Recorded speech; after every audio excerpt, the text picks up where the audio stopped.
आप सोचते तो होंगे कि यूनिवर्स 7 का गॉड ऑफ डिस्ट्रक्शन वीनस कहाँ से आया,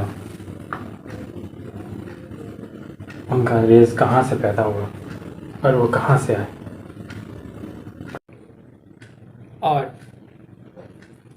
सन गोकू से भी पहले कौन सा सेन था जो सेन गॉड बना। चलिए एक स्टोरी जानते हैं, ड्रैगन बॉल इन्फिनिटी। ये कहानी जॉर्डन ने लिखी है, तो हो सके आप इनके जाके फॉलो। और देखा था कि ताइमा गॉड वाटर आइलैंड से बोट के सहारे सिटी के लिए निकल चुका है। अब आगे ताइमा वहां वापस आ गया है जहां से उसे बोट पकड़ी थी, और तभी चलते चलते उसे रेगिस्तान में किसी के चिल्लाने की आवाज़ सुनाई देती है। ये वही तंबू है जहां उसे रूसो मिला था। ताइमा वहां पहुंचता है और देखता है कि 3 लड़के रूसो को परेशान कर रहे थे। तभी एक लड़के ने कहा, अरे मोटे गधे, खाना देता है कि नहीं। और तभी दूसरे लड़के ने कहा, रहने वालों, मुझे यकीन है कि ये वह खुद खाना नहीं बनाएगा। फिर उन्हें वैसा देखकर जोर से ताइमा चिल्लाता है और उन्हें कहता है, हे, उसे अकेला छोड़ दो। तभी उन तीनों में से एक लड़का कहता है, इसके बारे में क्या करना है, ज़रा बताओ यार। तभी ताइमा मुस्कुराता है और ये देख कर लड़का वहाँ से उड़ते हुए ताइमा की तरफ मारने के लिए आते रहता है, और वो ताइमा के सामने आ जाता है। ताइमा लड़के की एक हाथ को पकड़ लेता है। ये देख लड़का अचंभित हो जाता है। ताइमा लड़के के सामने सीने पे हल्का सा मुक्का मारता है और लड़का तेज़ी से पीछे की तरफ जाते रहता है और चिल्लाता ही रहता है। ये देखकर रूसो और दोनों लड़के हैरान हो जाते हैं, और वो लड़का इतनी तेज़ी से पीछे की तरफ जाते रहता है कि रेगिस्तान में रेत के पहाड़ को चीरते हुए वो दूर जाके गिर जाता है। और फिर दूसरा लड़का कहता है, ये क्या हुआ। फिर कहता है, चलो यहाँ से चलते हैं। ये देख रूसो खुश हो जाता है और ताइमा को थैंक यू कहता है। ताइमा अपने ताकत को देख कर कुछ सोचने लगता है और कहता है, तुम इनके साथ यहाँ क्या साझा कर रहे थे। और रूसो चिल्लाते हुए कहता है, क्या बोला तुमने। मैं होता तो अगर उन्हें अच्छी तरह से पूछना होता तो, लेकिन शुरू से ही वो शत्रु की तरह मेरे साथ व्यवहार कर रहे थे। मैं तुम्हारे साथ खाना खाना चाहता था। रूसो फिर कहता है, बेहतर होगा कि तुम फ़ेरो के पास लौट जाओ इससे पहले कि अंधेरा आए। मैं अपने पिता की प्रतीक्षा करना यहाँ रुका हूँ। ताइमा कहता है, ओह ठीक है, तुम ठीक कह रहे हो। मुझे लगता है कि मैं देखूंगा कि तुम सावधान रहो, और फिर से धन्यवाद। ताइमा शहर में पहुंच जाता है और नूब के राजमहल सीधा चला जाता है, और वहां नूब खड़ा रहता है और कहता है, इतना युवा। और नूब फिर कहता है, मैं देख रहा हूं कि सफलता का स्वाद चखने वाला आप ही थे। मुझे लगा ही था कि आपके पास मेरा पानी है। ताइमा कहता है, यस सर। नूब फिर कहता है, बहुत अच्छे। अब आओ बेटे, कुछ मैं तुम्हें दिखाना चाहता हूँ। तुम अपनी जीवन के साथ क्या कर रहे हो। और वो ताइमा को लेकर एक ऊंची सी जगह चले जाते हैं और कहता है, तुम ये पिरामिड देख रहे हो जो सामने की तरफ है। क्या तुम इसे बनाने में मेरी मदद कर रहे हो, लेकिन तुम्हें पता है कि ये क्या है, और तुम जानते हो कि ये क्या करता है। तभी नीचे से रेगिस्तान में बहुत सारे पिरामिड दिखते हैं। तामा कहता है, ये पिरामिड देखते हुए सिटी बिजली देता है। नूब कहता है, बहुत अच्छे, पर आखिर कैसे, मुझे समझाने की अनुमति दो। नूब फिर कहता है, सूर्य की शक्ति एक बड़ा स्रोत है। प्रत्येक पिरामिड सौर ऊर्जा को अवशोषित करता है। पिरामिड की शीर्ष पर सोने की टोपी बैटरी में शक्ति को अवशोषित, जमा और केंद्रित करती है, और जिसके उपयोग हम शहर को बिजली देने के लिए करते हैं। क्योंकि हमारे ग्रह एक बंजारा भूमि है, हम अपना एक्वाफोनिक का उपयोग करके भोजन और जारी भोजन और जड़ी बूटियों का उपयोग के एक तरीका विकसित किया है। केवल पानी का उपयोग करके बागाने वाली चीज़ का एक रूप है। ताइमा पूछता है, मेरा एक सवाल है। नूब सोचता है और ताइमा को पूछता है, क्या आप आप सच में पानी से डरते हो? ये बात सुन के नूब जोर जोर से हंसता है।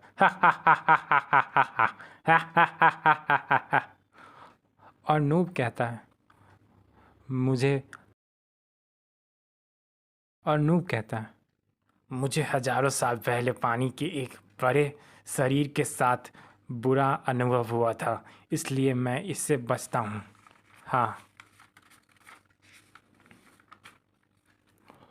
और फिर नूब कहता है, अब मैं विषय पर वापस आता हूँ।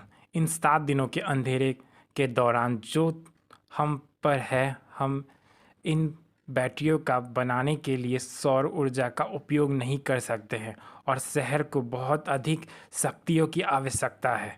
लेकिन सौभाग्य से आपका शक्तिशाली भगवान नूब आपकी रक्षा करने और शक्ति प्रदान करने के लिए यहाँ है। मेरा सिंहासन को कोई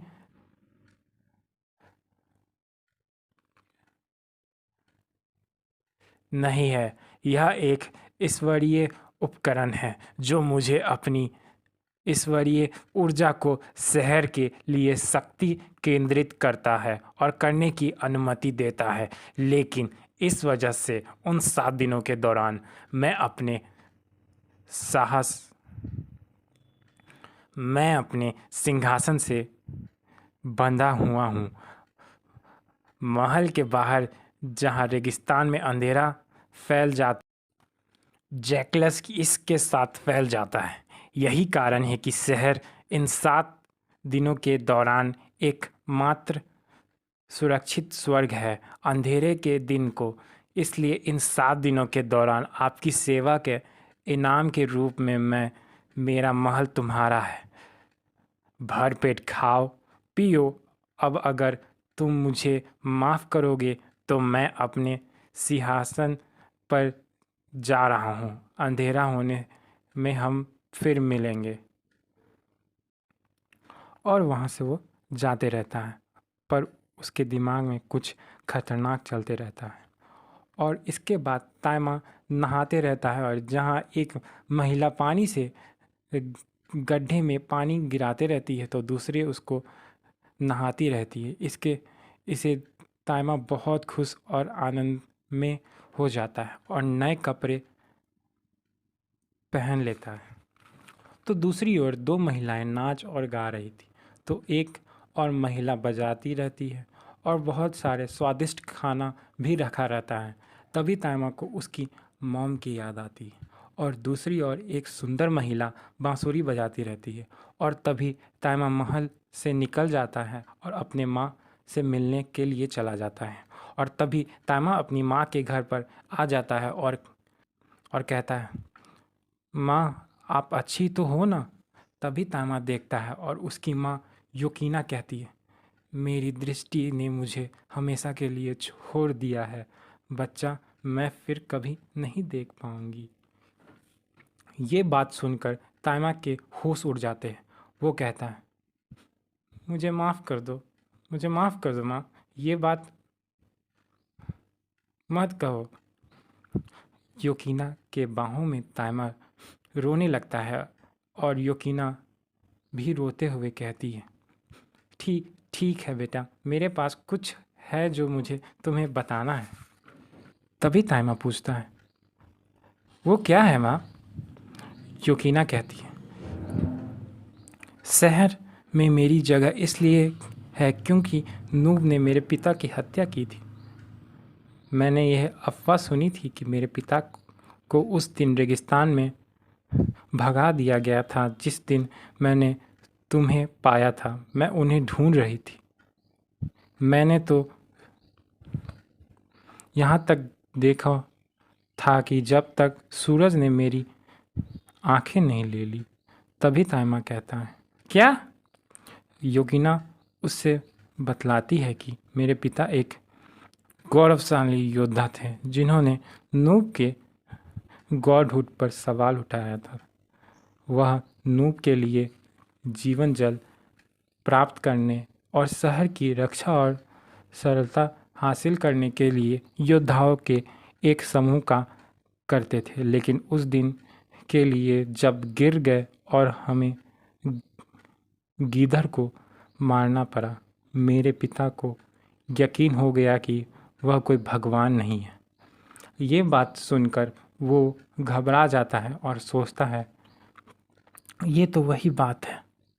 योगिना फिर कहती है, इसलिए मेरे पिता को देशद्रोह के लिए मार दिया गया था, लेकिन मरने से पहले मुझे एक कहानी सुनाते थे जो उन्होंने थॉर से सुनी थी। वो फिर बतलाती है,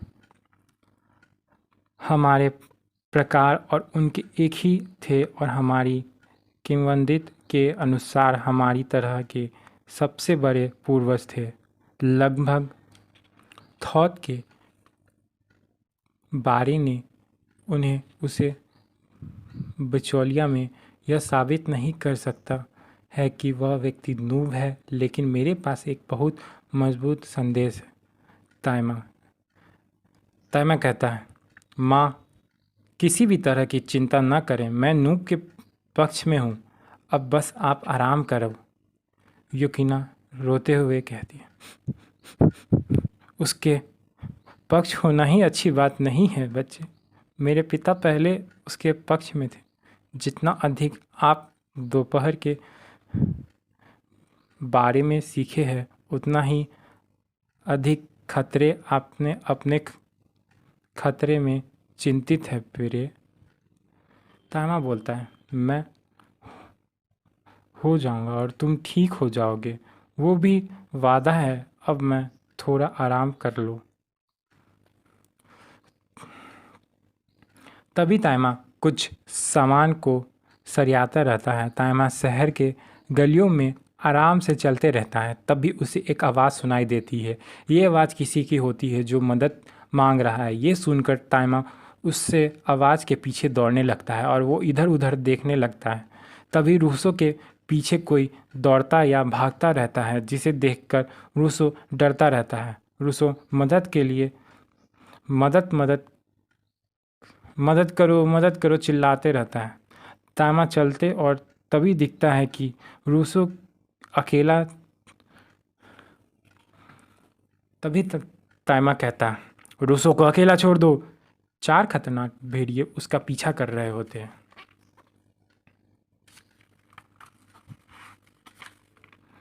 ताइमा फिर चिल्लाता है, उसे अकेला छोड़ दो। और वहाँ रूसो के पीछे भेड़िया भागते रहता है और रूसो ताइमा के पीछे छुप जाता है। तभी ताइमा के चेहरे बदलने लगते हैं। उसके लंबे दांत आ जाते हैं, क्योंकि वहाँ रात हो गई थी और उन चारों भेड़ियों के ऊपर आसमान में पूरा गोल चांद था, जिसे देख ताइमा उजारू फॉर्म में बदल जाता है।